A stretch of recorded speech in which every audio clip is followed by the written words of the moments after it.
something feels wrong. The moments are still incredible. The history is still being made. So why do the moments feel smaller?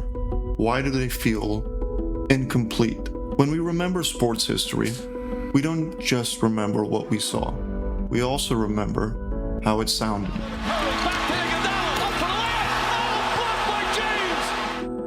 Think about the greatest sports moments you've ever seen.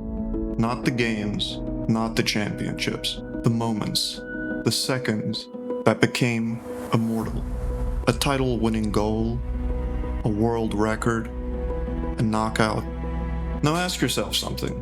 What do you remember? The play itself or the voice that came with it? James catches, puts up a three. Won't go. Rebound box. Back out to Allen. His three-pointer. Bang! People who have never watched certain games can still recite the call. People who weren't even alive when the moment happened know the words by heart. Down goes Frazier! Down goes Frazier! That's a strange thing when you think about it. Athletes spend their entire lives training for greatness, yet one voice in a commentary booth can become just as immortal as the performance itself. And that raises an interesting question. Why do some words survive for decades while millions of others disappear the moment they're spoken?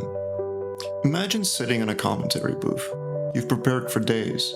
You've researched statistics, memorized names, studied storylines, and then history happens.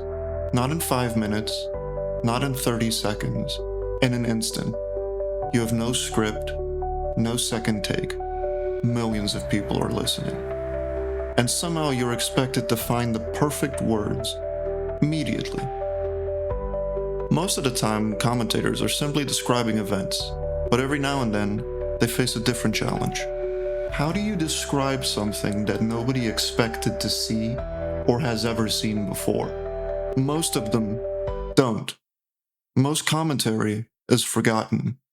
Penalty flag is down, and Vic, his third interception, tipped into the arms of Polamalu. Mitchell.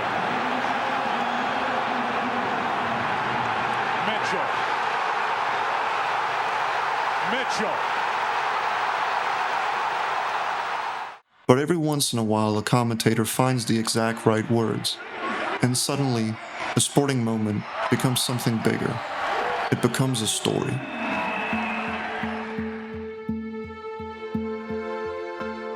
Human beings are storytellers. We've always been. Long before television, long before radio, long before clay tablets. We use the stories to describe the world around us. Stories help us relate. They help us understand meaning. And most importantly, they help us remember. A sporting event by itself is just a sequence of actions. A punch, a shot, a deflection. But commentary transforms those actions into a narrative. Suddenly there are heroes, villains, pressure, expectations, redemption, failure, and triumph. The commentary gives us context to the chaos. It tells us why this moment matters, why you should care, why this isn't just another goal, or race, or game.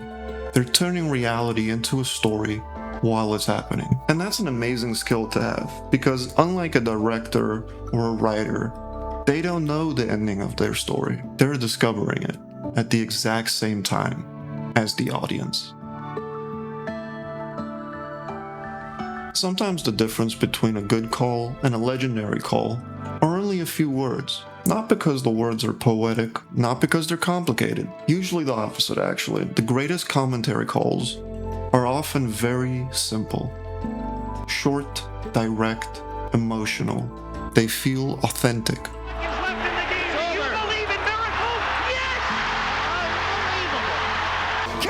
Squeeze past, they're going wheel to wheel towards Vale now. Who's going to be last on the brakes? Leclerc has that inside line. Through goes Hamilton. Unbelievable stuff. They sound like something a passionate fan would say after witnessing something unbelievable. That's why so many iconic calls aren't polished. They're reactions, pure emotion escaping in real time.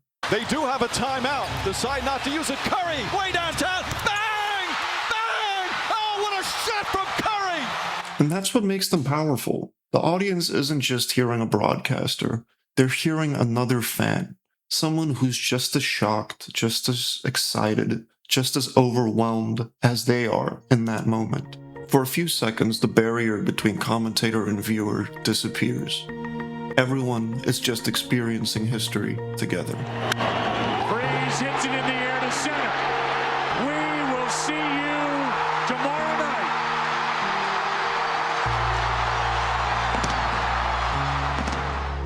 Here's the paradox.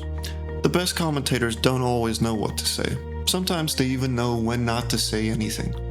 Often the best thing they can do is step aside to allow the crowd to tell the story and let the moment breathe. Bryant for the win. Bang!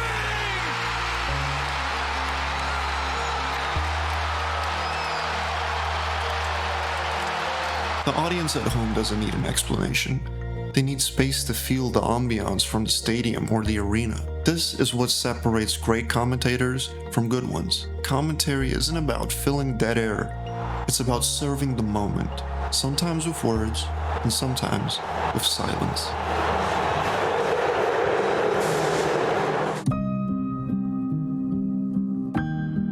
Years will pass, then decades.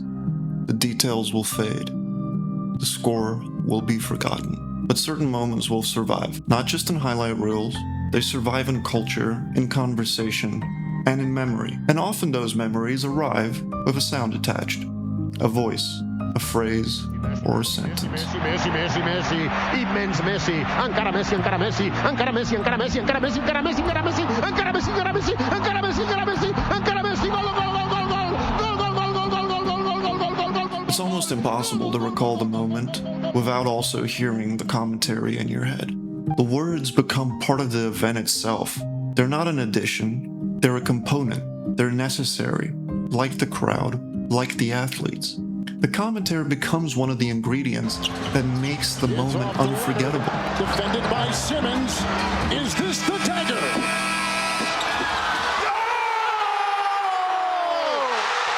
Game! Series! Toronto is won! Let's return to where we started. Take away the commentary. The goal is still incredible. The knockout is still devastating. The record is still historic. But something changes. The emotion feels more distant. The scale feels smaller. The memory feels incomplete. Now bring the sound back. Live here, Balotelli, Aguero! I swear you'll never see anything like this ever again! Here comes Mike Spakes in. He leaves with the right hand. Down he goes. I don't think you get up from this. Mike Spakes is laying flat on his back. The count is up to 5, and 6, and 7, and 8. He won't be able to do it. It's all over. Mike Tyson has won it. And it's Bolt versus Ryan Blaney, and Usain Bolt is moving away, and Jamaica retain their title, 36.85, and the world record has been taken apart. Oh, I say! The reaction of somebody witnessing history.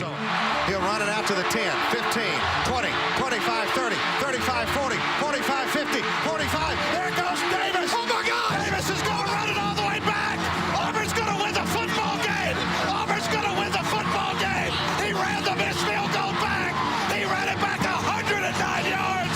They're not going to keep him off the field tonight. Holy cow. Suddenly the moment comes alive again. Not because the commentary created the achievement. The athlete did that. But it gave the audience a way to experience it, a way to remember it, a way to feel it. And that might be the most important role of all. History is full of extraordinary athletes, people who achieved the impossible and created moments that will never be forgotten. But every one of those moments reached us through a voice trying to make sense of something extraordinary, a voice searching for the right words, a voice that every now and then finds them. Leao, palla dentro, Rebic, Rebic ha segnato Ante, assist di Leao e gol di Rebic sulla rimessa con le mani nostre sotto la pioggia del Castellani. Ante Rebic, 3 dell'Empoli e 4 dei nostri in barriera. Bairami il tiro, gol di Bairami.